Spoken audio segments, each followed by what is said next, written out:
Azi îți voi arăta cum să faci 5 super tranziții în DaVinci Resolve varianta gratis. Sunt simplu de realizat, ideale pentru Instagram, YouTube, TikTok sau orice alt proiect video. În pagina Edit, alege două clipuri între care vrei să aplici tranziția. Mergi în meniul Effects și trage un Adjustment Clip peste cele două clipuri din timeline. Click dreapta pe Adjustment Clip, Change Clip Duration. La opțiunea Frames, setează 20, 10 înainte și 10 după tăietură. Așează-l astfel încât să fie centrat pe tăietura dintre cele două clipuri. Îl deschizi în Fusion prin click dreapta, Open in Fusion Page. Cu Media In 1 selectat, apasă Shift plus Space, caută Brightness Contrast și adaugă-l. Cu brightness-ul selectat, mergi la începutul clipului, în inspector și adaugă un keyframe pe gain la valoarea 1. Mergi la mijlocul clipului, schimbă valoarea la 2 pe gain și adaugă un al doilea keyframe. Mută cursorul la finalul clipului și setează 1 la gain și DaVinci va adăuga automat ultimul keyframe. Pentru un efect cinematic, mergi la Spline, selectează brightness-ul, apasă Zoom to Fit pentru a vedea toate keyframe-urile, click în zona gri, Ctrl A pentru a selecta toate punctele și apasă tasta S pentru o tranziție netedă.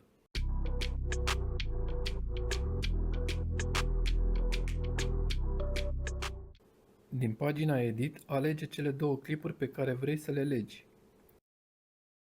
Mergi la Effects, ia un Adjustment Clip și trage-l peste cele două clipuri. Click dreapta pe Adjustment Clip și alege Change Clip Duration.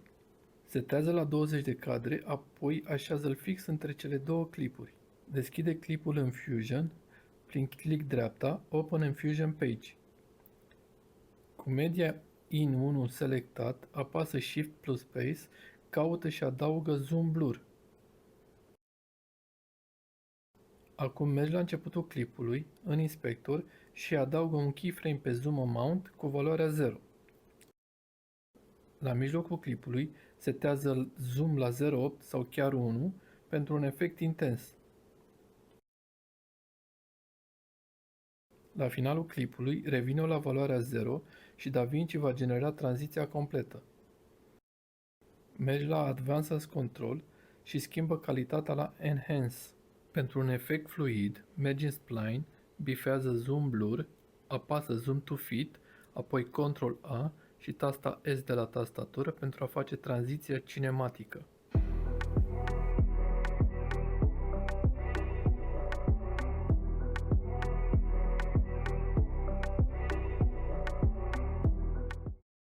În pagina Edit, alege două clipuri între care vrei să aplici tranziția. Mergi la Effects și adaugă un Adjustment Clip peste tăietura dintre cele două clipuri. Fă-l de 20 de cadre în total, 10 înainte și 10 după tăietură.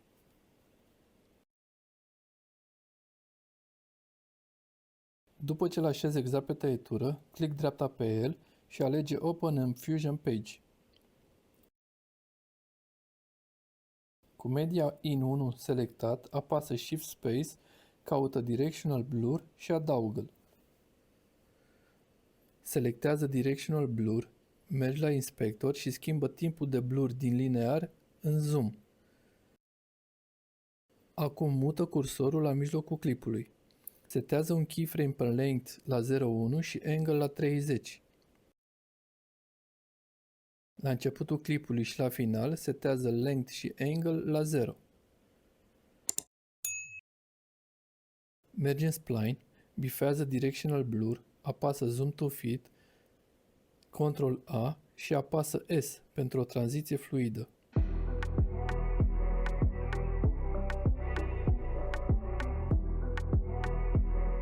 Din pagina Edit, alege cele două clipuri. Mergi la Effects, ia un Adjustment Clip și trage-l peste cele două clipuri. Click dreapta pe Adjustment Clip, îl vom face de 14 frame-uri, 7 înainte și 7 după punctul de tăiere.